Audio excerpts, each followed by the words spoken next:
Once again, the Labour Party are missing an open goal. The Tories are down, but Keir Starmer is too busy shooting himself in the foot.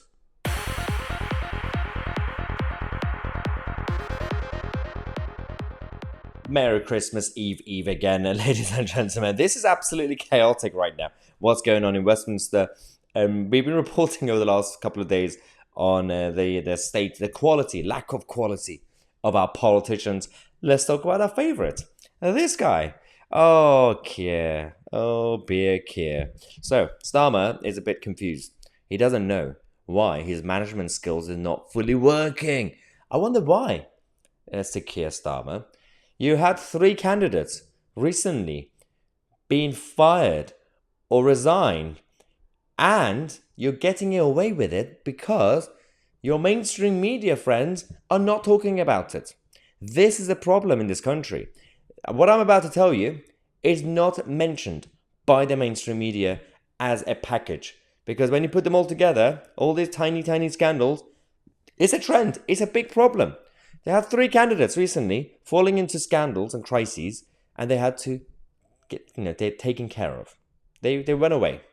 One of them we talked about earlier, Dominic Beck, who was a councillor during the Rotherham scandal and the Rotherham cover-up.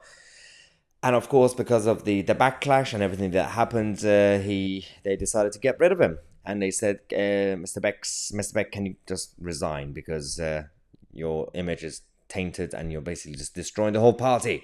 Now, that's one of them. The second person that we now have is Jerry Hague. Now, Jerry Hague, that's an interesting one. He was a lawyer and a Labour Party candidate for Bolsover. And as a lawyer, he got into a bit of a misconduct situation. Nobody talked about this until it finally just came out, and the Times reported it. But we are still waiting to hear from the BBC, Channel 4, Sky News, or any of the other channels, really.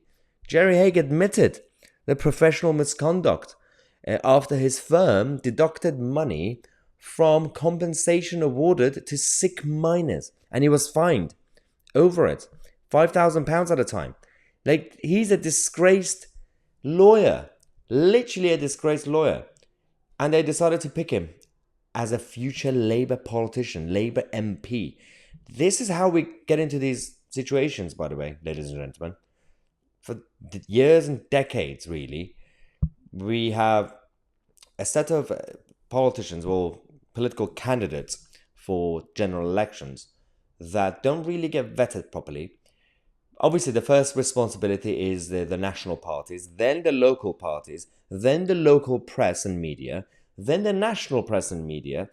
Somehow, it has to get to the end. It has to get so far that they have to get caught when they are senior MPs. Whether it's the lobbying scandals, whether it's all the touchy stuff, whether it's all the other misbehaviors. Why can't we stop them? Why can't we find out about them early on and stop them where we can? But this is a whole different issue that we're currently facing. The third candidate. Okay, Jack Abbott. Jack Abbott, this is really weird. Jack Abbott was standing in Ipswich against Tom Hunt, who's a friend to this channel, one of the good Conservative MPs, one of the few Conservative MPs left, who's also close with Lee Anderson and many others. Now, Jack Abbott, who was standing in Ipswich, an area that is very concerned about migration and illegal migration. He is literally pro-illegal migration. Now, the Labour Party and Keir Starmer are selling a lie. They're telling us that they want to deal with the migrant crisis. They want to deal with the border situation. They're not a party in favour of illegal migration. That's what they say, right? Of course, we know it's not true. But at least on a public level, that's the image that they want to portray. But Jack Abbott, as a candidate, was openly and publicly in favour of illegal migration.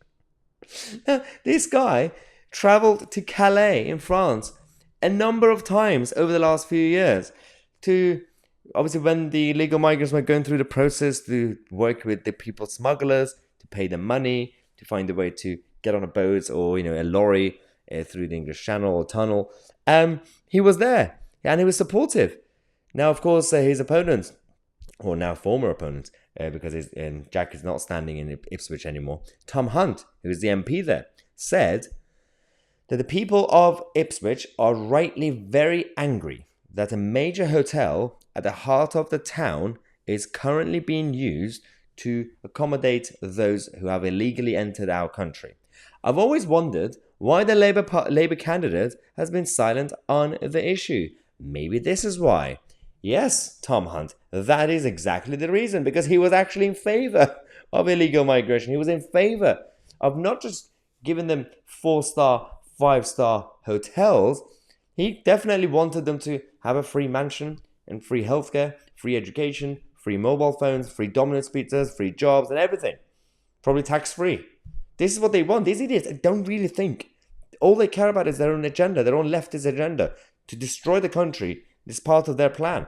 But it's so hardwired and subconscious that the useful idiots, the more junior minions of the left, all these tiny politicians, it's so hardwired, they don't even know. They don't even think about it. The people who started this decades ago, post-50s and 60s, the sociopathic academics and so-called philosophers of the left who infiltrated every aspect of our culture in the Western world, this is what they planned. And this is what's actually happening. And no one is doing anything about it, apart from us, this channel, and you guys. We are going to continue to fight on this channel with your support. Thank you so much for watching. Subscribe to the channel. I'm Tousi, and we are the media.